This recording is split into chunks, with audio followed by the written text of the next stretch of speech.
Projekto draugas pigu.lt – populiariausia internetinė parduotuvė Lietuvoje. Kelionės kryptį rodo Narvėse.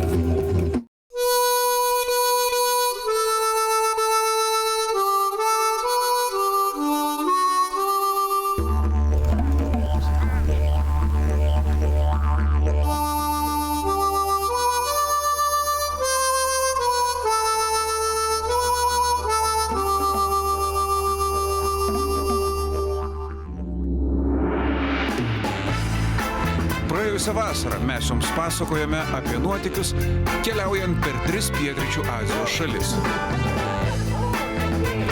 Per Vietnamą, aplankant jos skaudžios istorijos vietas. Garsius mados salonus ir gurmaniškus restoranus. Mažas, gražios varlytės įdarytos su kažkokiu mėsos kukuliu. Vėliau kirtome Kambodžą su jos senais griuvėsiais ir aplankėme netoli jų gyvenančią mūsų pažįstamą gražuolę mergaitę Nong Lai. Galų gale įveikę Laosą, jo kalnus ir vandenis, laimingai apsukę didelį ratą aplinkui, grįžome į Vietnamo sostinę.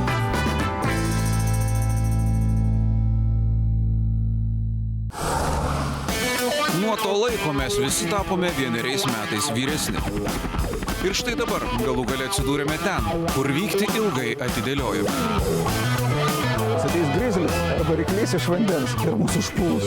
Nes greičiausiai buvome tam dar nesubrendę. O štai dabar pats tas.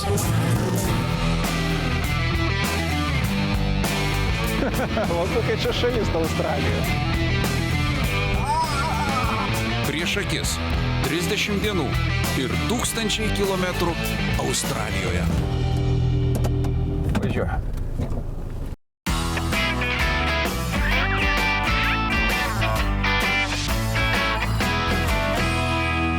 Projekto partneris kelionių organizatorius Frislit.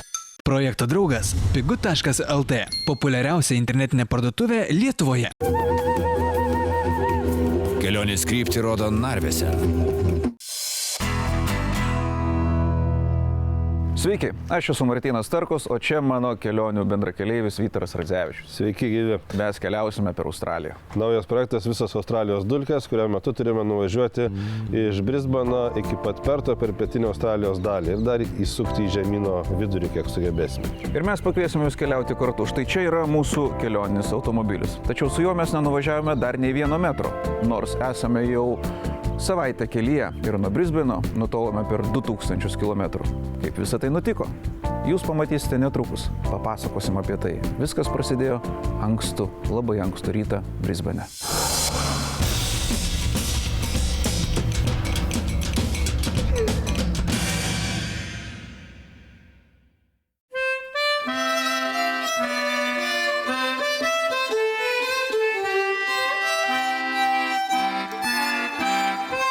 Labas rytas. Mūsų pirmosios kengūros pamatytos nusileidus Australijoje. Mes vos tik tai prieš valandą išlipome iš lėktuvo, dabar yra Brisbane 5 valandos ryto.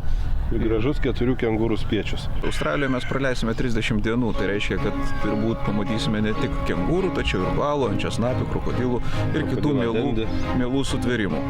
30 dienų, per kurias mes turėsime nuvykti beveik 8000 km iš Brisbane į Pertą. Svarbiausias dalykas, kuris mums beliko – susirasti automobilį, maža smulkmena. Maža smulkmena, kuri be jokios abejonės labai svarbi. Atsargiai.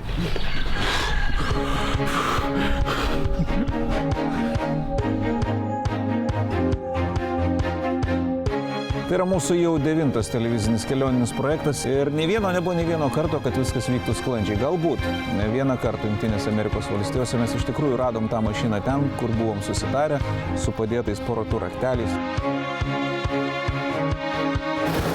Wow! Ir dėl to tampa visiškai nenuostabu, kad kažkas nepavyksta. Pavyzdžiui, šiemet atrodė irgi visi reikalai suderinti ir Brisbane mes turėjome turėti savo Land Roverį, kuris mūsų laukia. Senas, sutaisytas, paruoštas kelionį. Taip neįvyko ir pasirodo, kad tas Land Roveris vis dar yra už 2000 km nuo Brisbano, Melburne.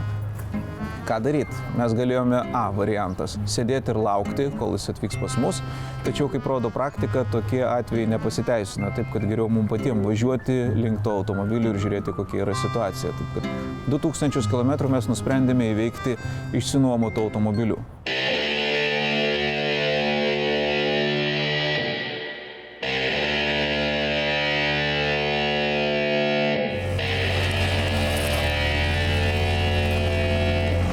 Man atrodo, čia neišėmė posūkio.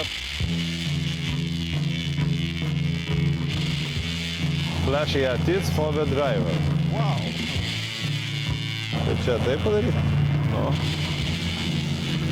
O kokia čia šalis, ta Australija.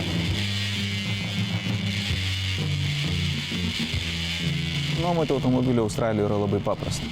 Tačiau tai priklauso nuo kainos ir jo išvaizdos. Mes pasirinkome tokią netradicinę išvaizdą, kaip įprasta mūsų automobiliams ir radome tokią paplaukusių veikėjų automobilių nuomą. Romantiška vakarienė dviems. Toks kapinynas, tu kitur net nepasakytum, kad jos važiuot gali iš viso. Jos važiuoja per šalį daug kilometrų įvairiausiais keliais, bet sugrąžina kartais štai tokias. Vieną sugrąžino, o šitą ką tik atvežė, tokie liūdni bičiukai. Tai šitą sakė, oi, ups, nepavyko. Va, grąžinau. Čia labai gerai pamatyti, kas gali nutikti, jeigu būsi neatsargus prie vairo. Ten buvo tik vienas vienintelis automobilis, kuris tiko mums su palapine, kad galėtų važiuoti 4 žmonės. Tiesa, jo išorė tokia...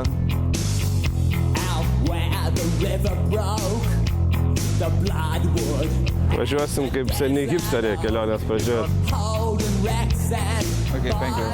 Ir kelsime turbūt daug įtarimų policijai. Važiuoja 4 vyrai automobiliu, ant kurio šonų pripiešta žolės dūmų ir parašyta, kad realybė yra žmonėms, kurie nenaudoja narkotikų. Bet svarbiausia, kad sakė, bet užtat gal atrodo jinai nenaujai, bet nauja palapinė. Mums davė tokį papuoštą įvairiausiais augalais, čia turbūt kokiu nors sodininkų suvažiavimo garbių buvo išpuoštas automobilis. Mums tinka, kol kas pratinamės prie važiavimo kaire kelio puse. Tai yra sudėtinga, bet sistemos greit matyt pripras. Gerbiamas Martynai, aš tai linkiu, kad mums kelionė taip nesibaigtų, kai ratai savo, priekinis varomas šonų, galinis atsarginis iškritęs. Tai dėl to aš vairuosiu pirmas. Gerai, tai gal aš palauksiu. Kartą.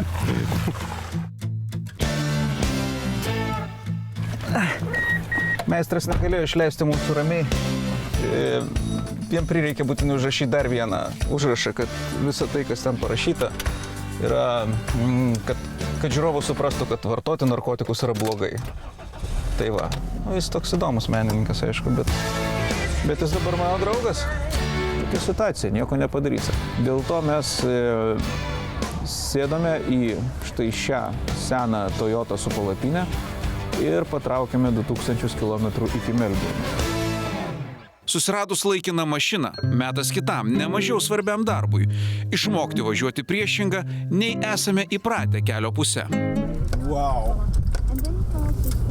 Ei, nelėkiam.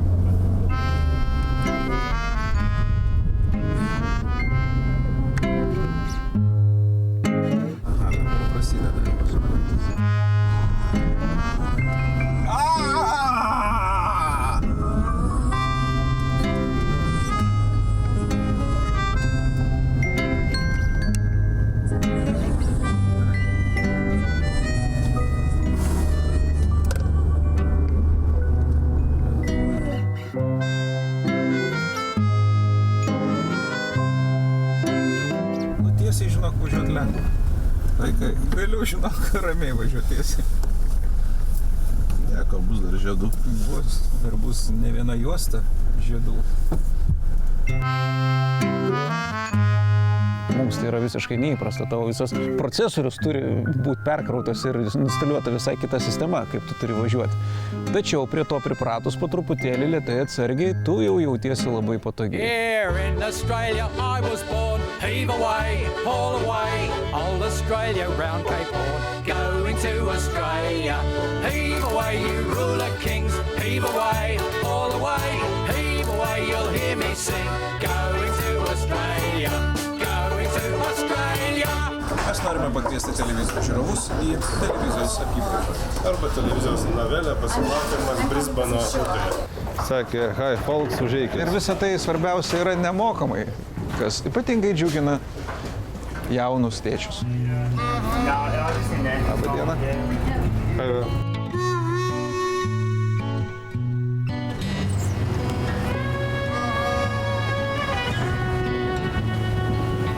Įlipau kuo puikiausiai. O tavo žandienas nepralenda.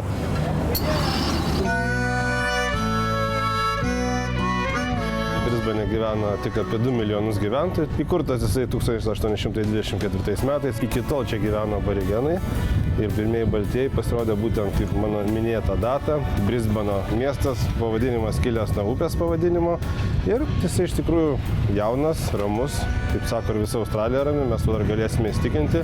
O mano amžiaus grupiai galbūt didžiausia vertybė žinoma apie šį miestą yra ta, kad čia savo karjerą pradėjo ir klestėjo grupė Bee Gees, broliai Gibsai. Šitose miestuose tiek daug erdvės. Čia eidamas tu atrodo, kad esi mieste, kuris visiškai miega. Tačiau pasirodo, tai yra įprasta miesto būsena ir iš tikrųjų erdvės labai daug. Aborigenų pavadinimas šio miesto beje buvo reiškiantis kažką tokio kaip spyglio formos vieta. O dabar šis miestas pravardžiuojamas Brisvegasu.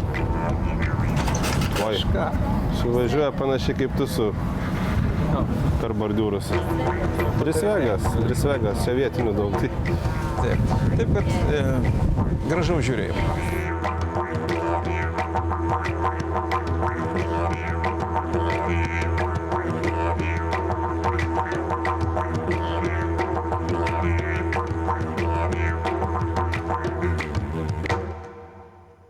Palaikyk. Yra svarbių dalykų. Mes turime talismaną. Talismanai mašinoje yra labai reikalingi ir šiaip keliaujant tampi žmogus labai prietaringas. Kiekviena detalė atrodo tampa svarbi, jeigu viskas susiklosto sėkmingai. Štai šis angelas keliauja su mumis jau nuo šilko kelio. Taip, tai yra aštuntoji jo kelionė. Jis yra molinis. Tvirtas labai, ne? Tačiau apibrozdintais kampais, tačiau vis dar gyvas ir keliauja su mumis. Ir dažniausiai nutinka taip, kad tie mūsų talismanai keliauja su kokiu nors vietiniu talismanu, ar tai su pipirais kažkokiais džiovintais Pietų Amerikoje, ar Indijoje su kažkokiom plunksnom. Australijoje vietinis talismanas yra šis. Kas tai yra? Tai kengūros tam tikra, kaip angliškai sako, remain of body. Išverskite, prašau. Kūno likučiai. Ne, tai yra kengūros vaisingumo buvusio įrodymas, tai yra kiaušiniai. Labai natūralus dalykas ir dėl to mūsų talismanai yra du. Vietinis, kuris saugo nuo blogos lemties, ir lietuviškasis, kuris visą laiką mus gina. Aborigenų tokio žanro ir vienas katalikiškas. Jie turi keliauti va taip. Bet... daugmaž čia priprasim. Nu va. Kažkuria prasme. Ir taip tie kiaušiniai makalosis prieš akis, ne? Aš nežinau. Bandomės dabar po truputėlį per tą pusę. Jo, važiuojam į pakrantę ir galbūt šiandien dar užsuksim į tokį gana įdomų hipių miestą.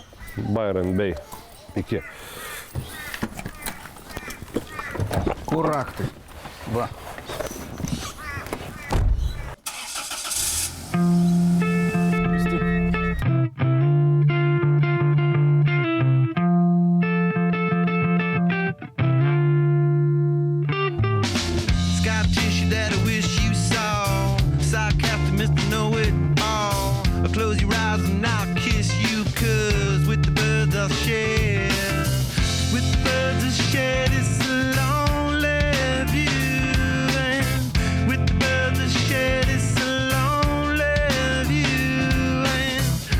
Automobilis, tai jis toks žaismingai pateikiantis tą visą žemdirbystės produktą, išpaišytas ant šonų yra. Tai kažkaip sukelia šypsnį visiems lenkiantiems.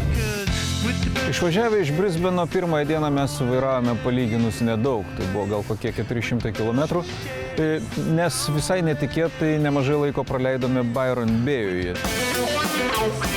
Byron Bay, garsus paplūdimys, garsėjantis savo hipių kultūra. Vat dėl to ir rašoma, kad apie tą miestą, kad atvažiuoji keliom valandom, o užsibūni kelias savaitės. O kelias savaitės virsta metais. Pavojinga.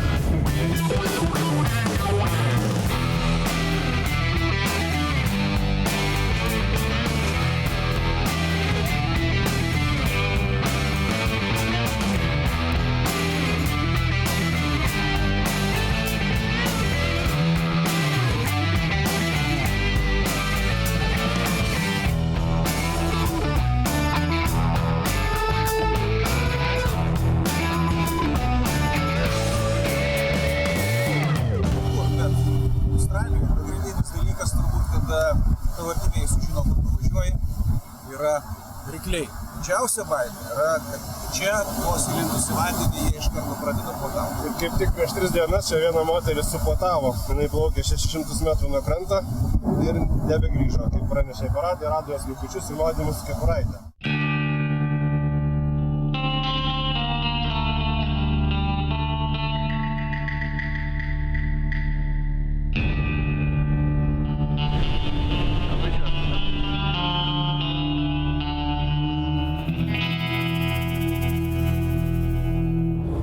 Mes netrukus stosime tarpiniai stoteliai, stovyklavietėje, kažkur ieškosime ant ramiojo vandenyno kranto, kur galime apsigyventi. Esame pakeliui dabar ties iš Brisbano į Sidnėjų. Neplanavome sustoti ten, kur sustojome, tiesiog važiuodami pakeliui norėjome surasti kažkokią vietą dar nesutemus. Dėl to Vytaras ieškojo tiesiog viename iš leidinių, kur galime mes surasti gerą kempingą. Ir aišku, jisai visą tai pateikė kaip, kad vaikinai, aš jūs nuvešiu į stebuklingą vietą ant jūros kranto. Tai bus unikali patirtis, mes vieni.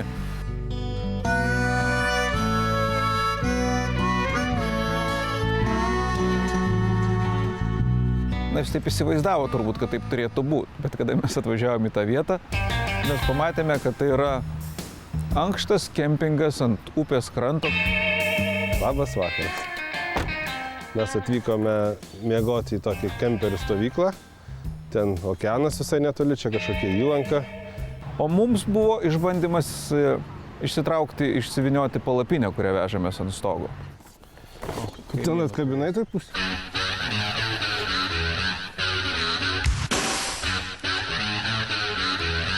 Ir dabar lenta turi atsilenkti. Nebuvo labai paprasta užduotis. Nu kaip, dabar atlaisvinti. Dabar reikia atlaisvinti.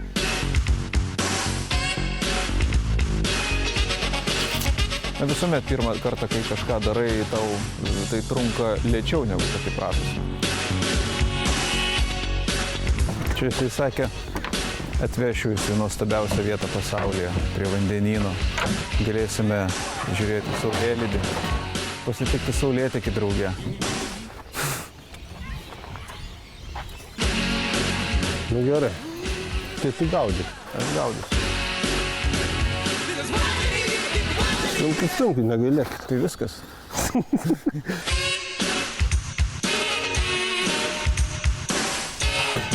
Nu.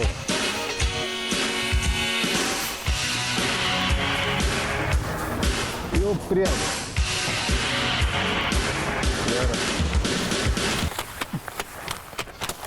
O įėjimas tai per ten.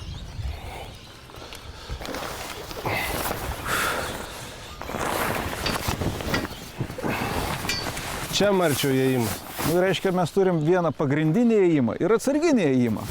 Nes ateis grizlis, arba ryklys iš vandens, arba išprotėjusi koala, o galbūt net įsiutęs ant česnapis ir mūsų užpulus. O klausyk, Vicka. Nu? O kas jeigu naktį tualetą užsimanai ir pamiršti, kad tu antram aukšte?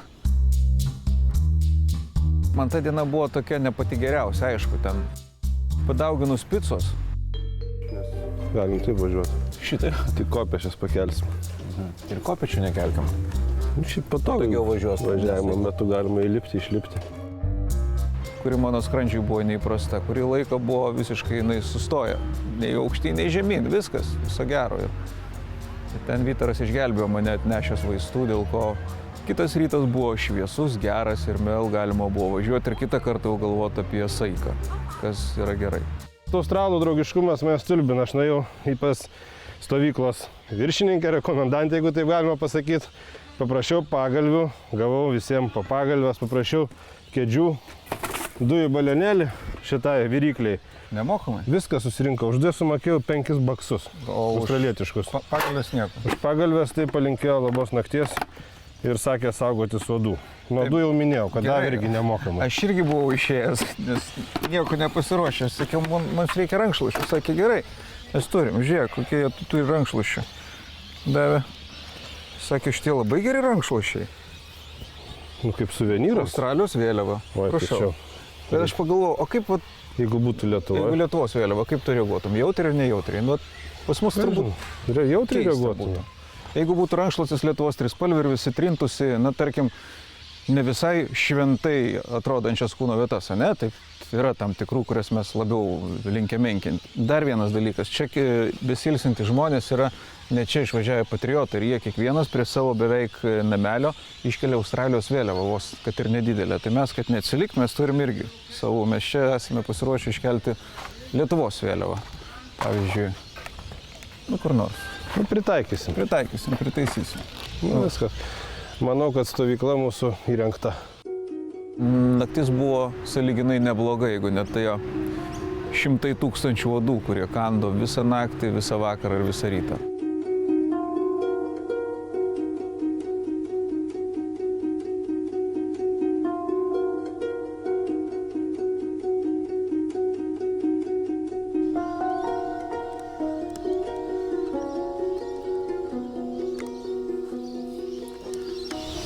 Labas rytas.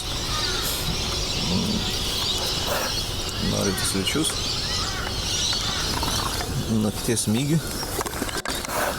Nelabai pasiruošęs dar priimti svečių, to užsidėsim ten, nes einam pažadinsim generolą. Su kojinytėm miegam. Vidutėm šalta. Labą rytą.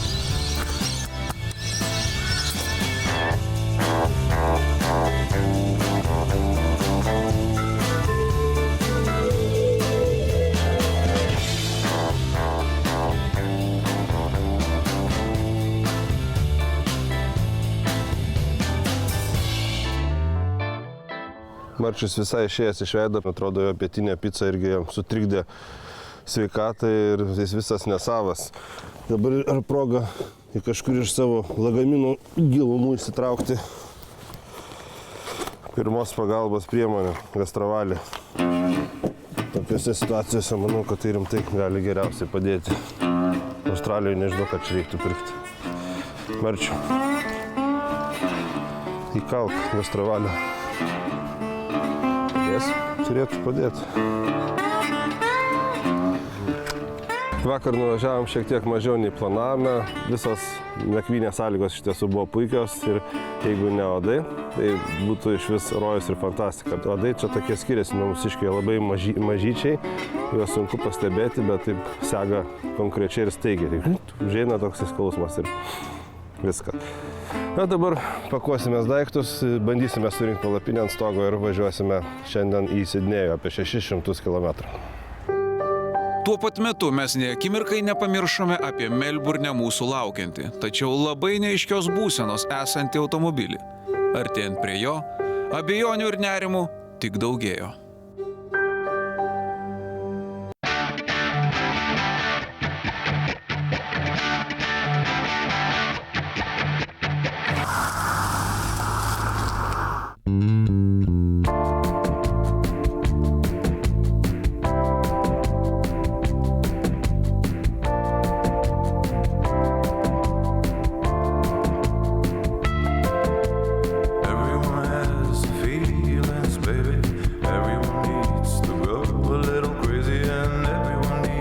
Karšta čia būna daugiau negu kad pusę metų ir dideli karščiai, kalbėjome australus. Tačiau mes patekome į kiek kitokią Australiją, negu įpratę matyti televizorių ekranuose. Tai yra lietus.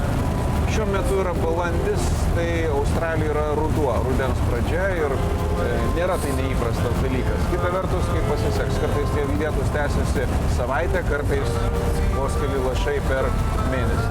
Žodžiu, šiuo metu mes pakliuvome į Lietuvą, važiuodami į Sidnėjų ir vylėmės, kad tas lietus nebus labai ilgas. Bad boys don't cry, not even for the minute. Maybe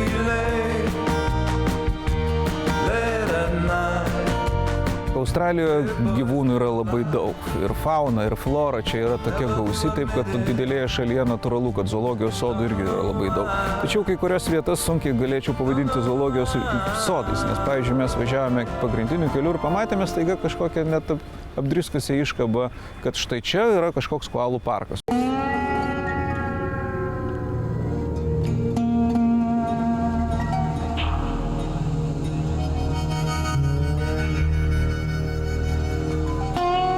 Sprendžiant pagal tai, kad mes turime tokių kukurūzų maltų. Ir čia yra kengūros ir sako, mes galim jas pašerti, mes galim eiti. Nors taip pat irgi iš karto įspėja, kad kengūros gali būti šiandien blogos nuotaikos. Ir gali jums nepasisekti. Nu, palauk. Kengūra, lesi ką nors?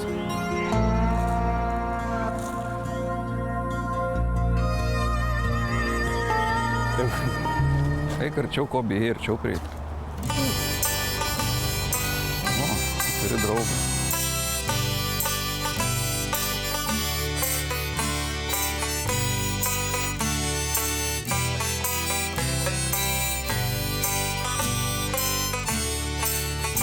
Ten nuvažiavę radome tokį įdomų mažą zoologijos sodą, šiek tiek aptriušusi, bet pilna gyvūnų. Kengūrų, kurias galėjome pašerti savo rankomis, taip pat koalos.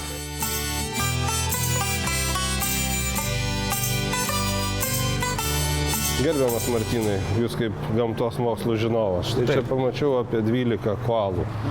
Ir kodėl iš jų tik tai 2 nemiego, visos kitos miega, kaip pakirstos? Didesnė tikimybė, kad jūs pamatysite miegančią koalą yra dėl to, kad koalos iš viso skirto paros laiko, iš 24 valandų, miega dažniausiai apie 20 valandų. Kodėl tiek daug? Dėl to, kad jos tingi. O kodėl jos tingi, jūs paklausite? O kodėl jos tingi? Dėl to, kad jos turi mažai energijos resursų. Jos valgo eukaliptų lapus, nes gyvena eukaliptų miškuose, įsitvėrusios medžio šakos. Eukaliptų lapuose yra labai mažai energiją skatinančių savybių. Žodžiu, energijos daug nėra, naktiniam klubam jos nėra pasiruošusios.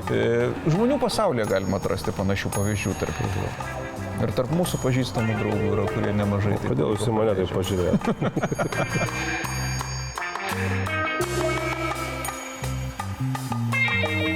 Dar buvo tokius įdomus užsiėmimas, kad buvo galima tas koalas paglostyti.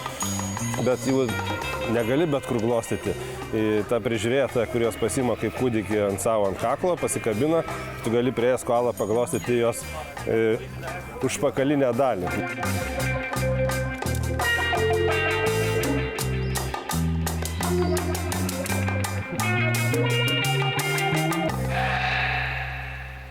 Shrek will more than happily demonstrate how he fed in his younger years.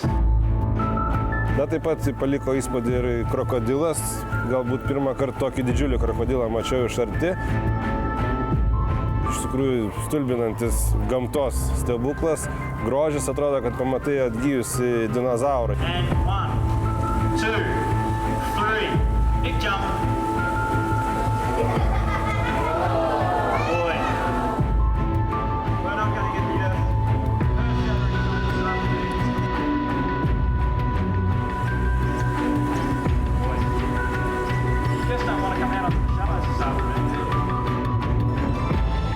Australai iš tiesų labai rūpinasi savo gamtą ir vien taip skaičiai, kad krokodilų populiacija labai išaugo pastaraisiais metais, nes jie yra labai saugomi, iš tikrųjų rodo, kad australams gamta labai rūpi.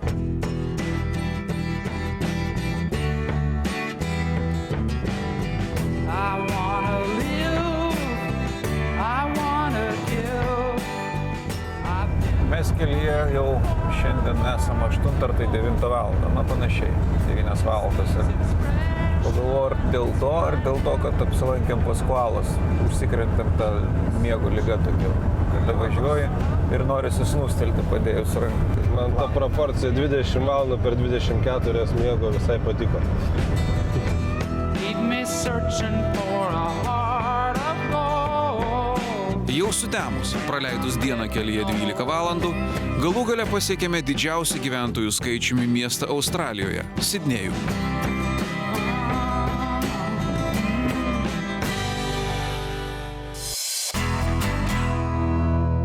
Projekto partneris kelionių organizatorius Frislit. Projekto draugas pigu.lt – populiariausia internetinė parduotuvė Lietuvoje.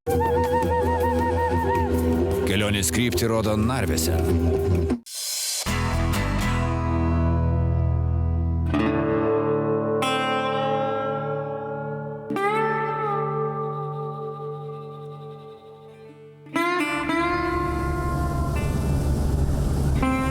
Vakar galų gale vėlai vakare mes atvykome į Sidnėjų ir praleidę naktį jaukiame kambaryje, dabar išlindome pasižmonėti ir pasižiūrėti, koks tas miestas Sidnėjus yra.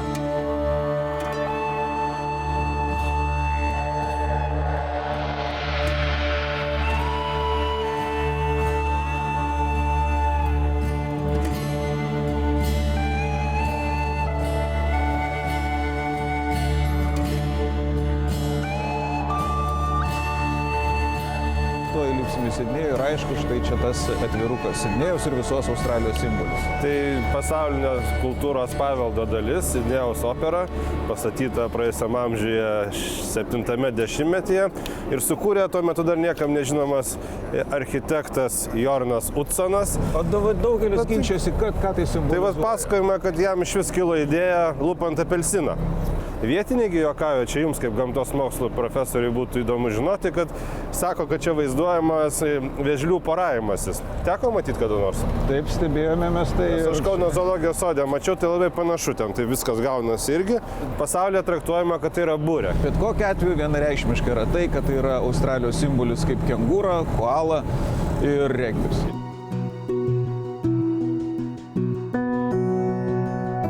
Labai įdomu tai, kad du svarbiausi Sidnėjaus tokio architektūrinio objektai yra šalia vienas kito. Ir čia yra Sidnėjaus įlankos tiltas, pastatytas praėjusio amžiaus 40-metyje. Tuo metu tai buvo didžiausias tiltas, pusės kilometro ilgio, 134 metrai aukštis ir 503 000 tonų sveria.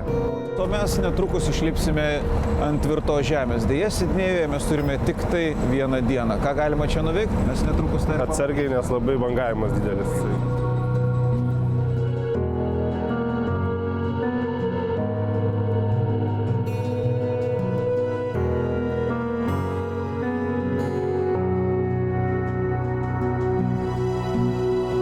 Aišku, turint vieną dieną Sidnėjuje per daug nepamatysi ir ne kažką parodysi. Tačiau, kada pačių australų arba čia gyvenančių lietuvių paklausi, na kas čia pas jūs dar yra įdomaus, kaip vieną didžiausių egzotinių dalykų visi pasakoja apie vietą, kur ateina žmonės norėdami atsisveikinti su gyvenimu. Štai čia yra ta vieta, į kurią australai atvykėlius atveža netgi su tam tikrų sunkiai slepiamų jaudulių, kadangi būtent norėdami pabaigti savo reikalus šioje žemėje, žmonės nusprendė tai pasielgti, ateina būtent čia. Žinant, atrodytų nieko neišskirtinė vieta, taip, čia labai aukštai, čia yra kiek 100 metrų beveik gal. Bet kada žinai tokias aplinkybės, tai atrodo vieta pakankamai niūriai.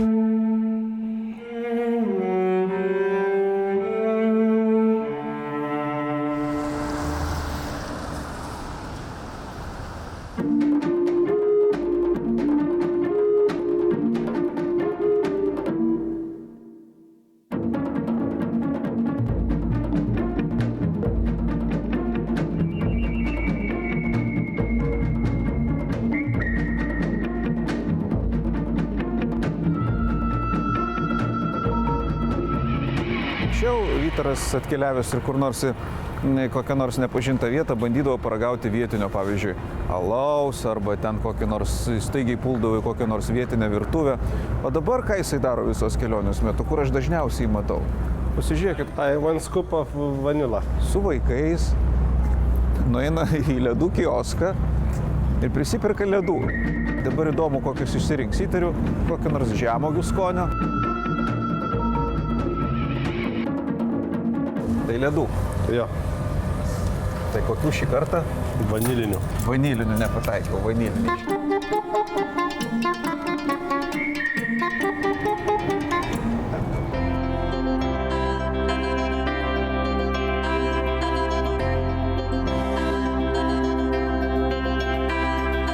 Trečias taškas, tas, kuris žinomas visame pasaulyje. Ir Bandai paplūdimys turi labai įdomią istoriją.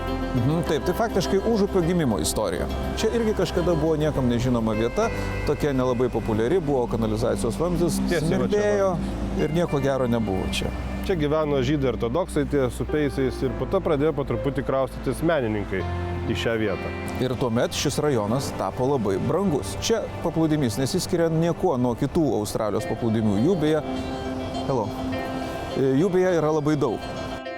Kaip pavyzdį pasakysiu, štai to žinau tiksliai, kad butas antram aukšte, štai čia visai netoli, kainuoja 5 milijonus Australijos dolerių. Taip kad australai yra teisūs sakydami, kad jeigu norite įsigyti nebrangiai nekilnojamo turto ir iš to uždirbti vėliau pinigų, follow the artist. Sekite paskui menininkus.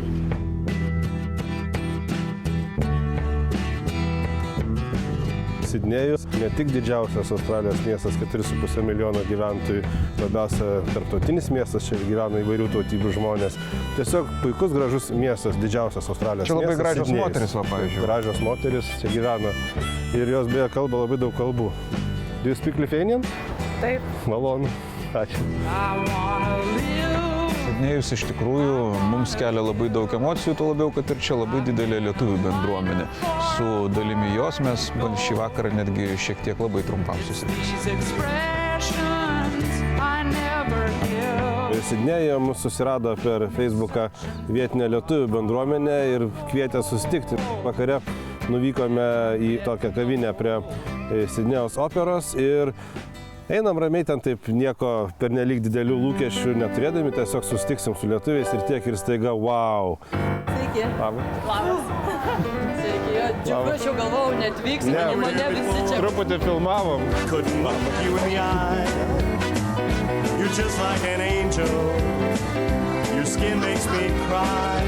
Tam buvo kelios dešimtis, apie 50 žmonių, jauni gražūs žmonės, pilni svajonių, įspūdžių. Iš tikrųjų šis susitikimas planuotas maždaug valandą, mes praleidome kelias valandas ir būtume matyt užsisėdėję daug ilgiau, kadangi norėjosi pabendrauti su kiekvienu, atsakyti kiekvieno klausimus, buvo labai gera.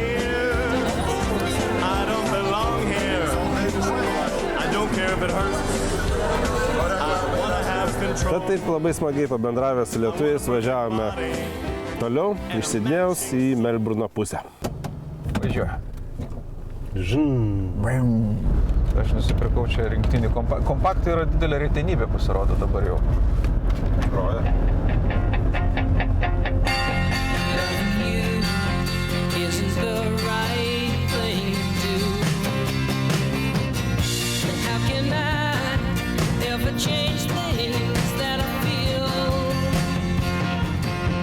Ir vėl gyvenimas kelyje.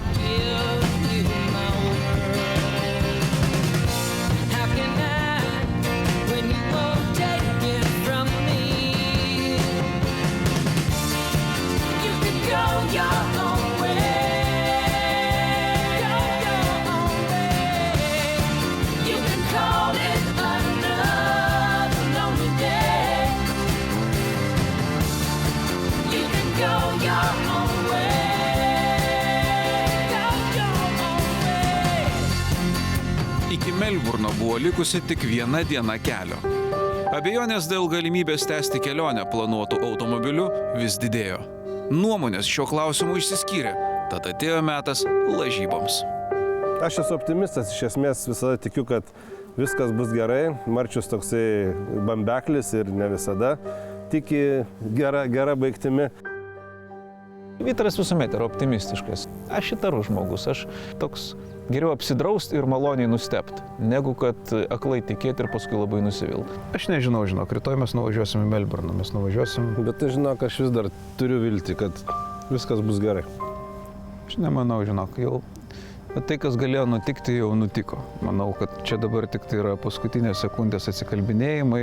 Aš linkęs manyti, kad viskas bus gerai ir automobilis vis tiek atvažiuos, tas, kurį mes galvojame, kad turėsime. Į Melburną. Lažinomės? Drąsiai. Ok, aš sakau, kad mes negausim jos. Aš sakau, kad gausim. Kertam? Ko kertam?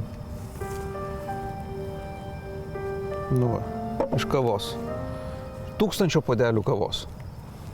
1000 puodelių kavos? 1000 puodelių kavos. Lengvai. Ką teik nukirsi? Kitoje visos Australijos dulkės dalyje. Labas. Labas. Nu tai kas ten su automobiliu? Man sunkiai suvokiama, kaip gali žmonės daryti tokius dalykus. Automobiliu kaip ir viskas gerai, su manim nelabai. Kalbėti vieno, realiai daryti visai ką kitą. Hey boys, don't cry, not even for the minute. Maybe late at night. Hey boys do lie, but never do admit it. And I don't know why, don't know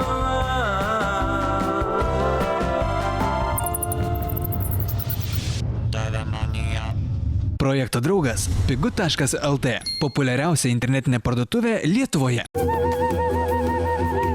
Kelionės kryptį rodo Narvėse.